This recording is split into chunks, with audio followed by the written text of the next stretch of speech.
Well, Bars, Weathers Yes, is back. It's finals time and Weathers is back. Jumping on at the right time. Just like a Richmond supporter, eh, Weathers? Off.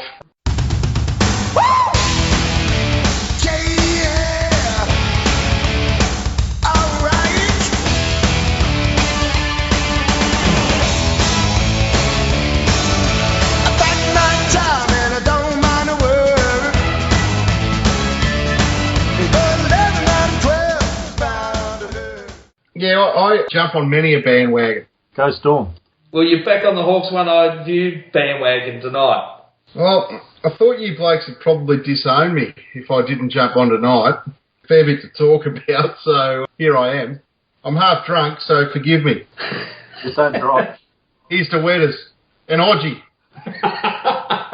We'll get on to Hodgie. Middle of the show, we'll get on to Hodgie. Righto, Bards, scores from last week. 17-11, 113 to Carlton, 8-8, 56. Plenty of goal kickers. Frawley was in amongst it. You're impressed with that? I was quite happy with Frawley up forward. He puts himself in the right spots and links up very well. Now, other than the Isaac Smith situation, there's not much to come out of that game. It was a case of Hawthorn playing a bunch of blue witches hats. You ever seen blue witches hats before? I have now. All right, well, straight into the Bards line. 5 to Mitchell, 4 to Lewis, 3 to Gunston, 2 to Roughhead and 1 to Bradley Hill. Yeah, well, at this stage I'm thinking Sammy Mitchell's unbeatable for the Bards low, so you're just giving him votes unnecessarily, I reckon. Oh, we're just hoping that the umpires are given the same votes. Now, playing witches hats does come with some problems, and Smith is the problem for us now, isn't he? Yeah, they'll just read this afternoon. They're saying 50-50, but I imagine they're going to err on the side of caution. Well, we're not going to know, and Weathers is itching for a discussion on the merits of drinking while in season, as he's doing now. So let's take a break, let him top up the glass, and we'll come back and talk Hodgie. So raise your glass if you are wrong in all the right ways. All my underdogs, we will never be anything but loud and nitty gritty, dirty little freaks. Won't you come on and raise your glass? All right, Weathers, a whack. All right. I'm not going to play the Luke Hodge is a good bloke card here. I'm actually going to whack the captain. Not good enough, frankly. Let's leave the football aside. Let's leave the fact that Hodgie's probably a good bloke aside. Drink drive, bloody idiot. And as far as I'm concerned, I think the club have been lenient. I think the punishment of $5,000 and not much else is ill-considered. It's all very well to say you blew a little bit over, but it's drummed into you from the time you are born that .05 is the limit. He wasn't even close to .05. He was close to .07. Allegedly, he'd stopped drinking 2 hours before. He'd said that he had, 3 or 4, which meant he wasn't keeping count. It was probably close to 5 or 6. Guys on 700 upwards a year, pay for a cab and don't be a dickhead. Fair enough, Weathers. Now, Bards, you slightly err to the other side of this discussion, don't you? I am slightly on the other side because I know there's not a lot of difference between staying under and being as far over as Hodgie was. Don't get me wrong, he shouldn't have been driving. He should be more aware of what he's had. But the way I look at it, I think the law is pretty harsh on drink driving these days. And if he fits into a range where he hasn't even lost his licence for the offence and he hasn't got any special treatment, he's got exactly what the letter of the law is, I think it's definitely on the lower scale of things. Not an ideal situation at all. And look, it may well be that there may have been a week off for him had it been during the year. Some people argue that it shouldn't matter, but we're in the business of trying to win premierships. He's done no actual damage to anyone in this instance, which is lucky, but I don't think we can afford to be throwing him out just to make a point, which some have suggested. So let him go on. Yeah, the $5,000, I hope along with that $5,000 comes a bit of work in those trauma centres and, putting something back, which all the players do anyway. I mean, the fines are fine. If you fine him $5,000, fine him $10,000, it's not going to make much difference to him as long as he's putting some work in and make up for his indiscretion. That's my theory. Can I ask a quick question? We don't allow injured players out on the grog as a football club. And if you're playing, obviously, you can't go out on the grog either. So why is there an exception for suspended players? I find that very strange. I imagine it comes down to he's a senior player. He can make a call to have a drink. Generally what happens with most clubs is that if they've got 7-day break, they can have a drink on that first day. If they've got a short break, they don't drink it all that week. So it basically comes down to what affects your ability to train and play. No, but if he missed a couple of weeks because he had a sprained ankle, he wouldn't be allowed to drink. That comes down to it that the alcohol actually inhibits recovery. So if you're trying to get over a muscle injury or something like that, alcohol can slow that down. That's why they don't let you drink when you're injured. But if you're not injured, the only reason you're not playing is you're suspended. There's not affecting training or your ability to play that weekend, which obviously he's not, then I guess the rule is that he can have one. Most clubs will allow their players to drink. You know, they finish a game and they've got a week off, but most players will be allowed to drink that first night. That query, not from me, by the way, that's from our mate Johnny Palermo, so fair question, I reckon. Yeah, look, I know a player personally, and that's what he told me the situation, not at Hawthorn, at another club, and he said that's what the situation is as far as the rules go, and I think most clubs that follow similar rules. All right, my 5 cents worth here is this.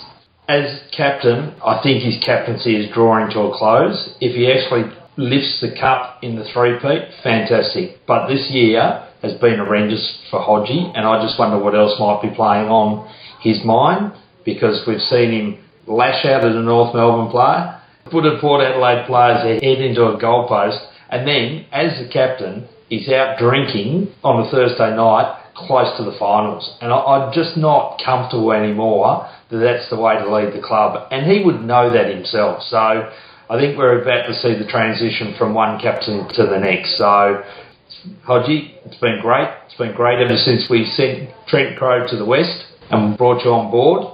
But we're seeing a transition, and we're seeing that in many ways. So that's my view on this one. Bards a blast. No, we're playing in the finals. It's all good. We need to be positive and happy, so no blast. Now, I'm going to challenge you here. We've got to bring up the Wall of Flogs, and been pretty full all year. Hodgie, I know you said a premiership player could not go into the Wall of Flogs, but I'm going to ask you the question. Drink, drive, bloody flog. Is that what we're suggesting? Yep. He goes front and square, boys. Front and square. You know, let's be freaking serious. Come on. You know, I'm all for looking after our own, and Hodgie's one of the 10 greatest players who ever played for Hawthorn, a legend of the AFL and an icon, but front and square. Is it for flogs, people that are constant flogs, or for a flog act? As Housey said, he's had a flog year. It's a flog year. We'll play on next year, but in my view, Liam Shields will be captain, and that is good and proper. And Hodgie, Wall of Flogs. Flog, floggity, flog, flog. Temporary flog. No, flog. Flog. Well, you better get Brad Sewell up there for going to Essendon and helping him find a coach. Flog. You got flog premiership players, get him up there. Flog.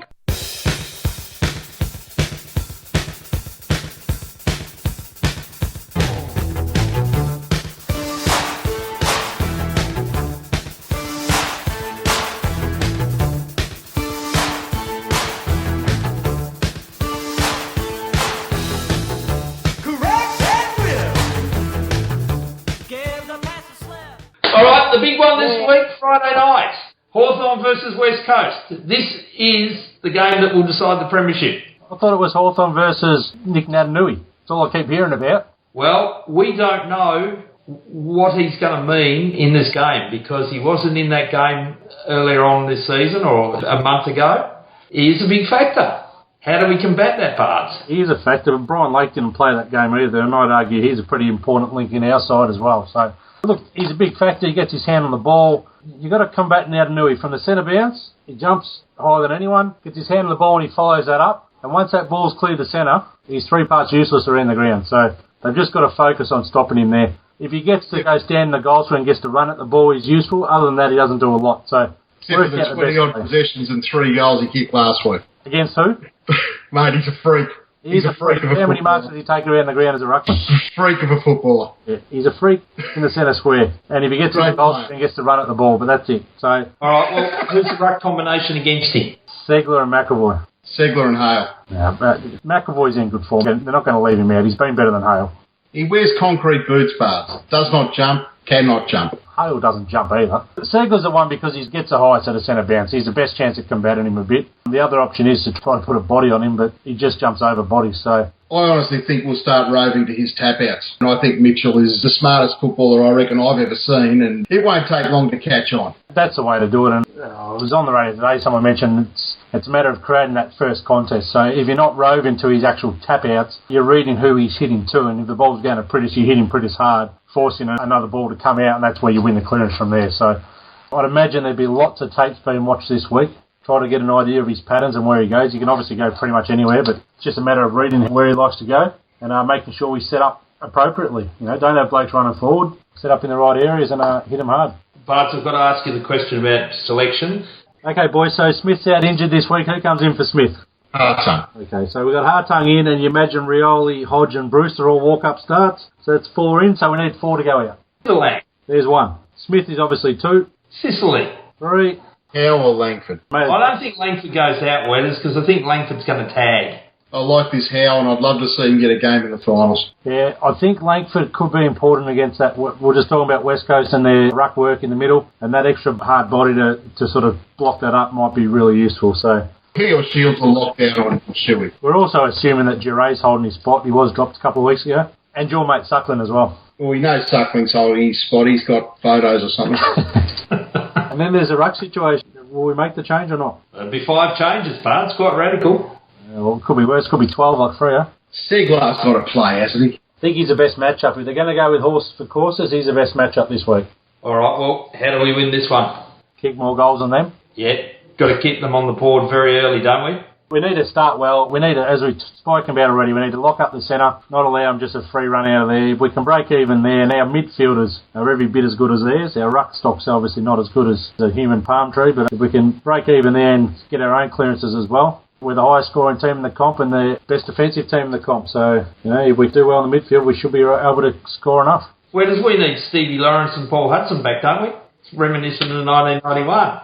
Yeah, good old days. In 91, we beat him in Perth, and then we beat him at Waverley, beat the so-called unbeatable Eagles twice in the finals to win the flag with a side that was too old and too slow. But speaking of too old and too slow, I think this game is on one man. You know, all the talk is how to Hawthorn shut down Nick Nat and shut down the Eagles midfielders. If the West Coast allow Sam Mitchell to find space, this game is over. It's all over because with the array of forwards that we have, if Mitchell gets 30 touches plus and gets good, clean football, they can't possibly beat Hawthorn. It definitely looks that way. I was going to say, Bart, the one man I was thinking that Wetters was going to say was Rioli, because isn't this final series the game changer, the one that's going to put Rioli up there on the pedestal that proves he's that elite footballer we believe he is? It may well, and he's played some good games over there as well, so he's just rested up nicely, and look out when he comes flying out. All right, well, time to go nearest to the pin. 4! And I tell you what, take a week out, forget you put your tip in, and you fall behind. Mario was third, missed out for the week. He's fallen behind, and it's this tight. Aaron's on 101. And Sully is on 102, shedding points quite radically. Bart, you're even in the top 10 now. On the way up, I did a ride on the weekend. I was close. And Wetters, you and I are successfully out of the top 10. I won it 2 weeks ago. Yeah, but you vary in ranges, Wetters. Yeah. All right, well, let's see how close we can get this time. Bards. 4! 19 points. The Jack Gunston. Wetters. 4! 77 points. Whoa. Yeah, you blokes laugh. But I tell you what, you look at that West Coast Eagles side, and their bottom 6 players are putrid. Putrid. Yeah, true. All right, well, I'm going to go 4! 23, because it seems a very appropriate number today. Yeah, stick yourself out on a limb there, Housey. Really? All right, well, yeah. I've got to go and cut this up so I get the chance to watch the game on Friday night and people get the chance to listen to it before Friday night. So on that note, it's a big Jason, No. yeah, go West, go Hawks. Go on. Go Hawks.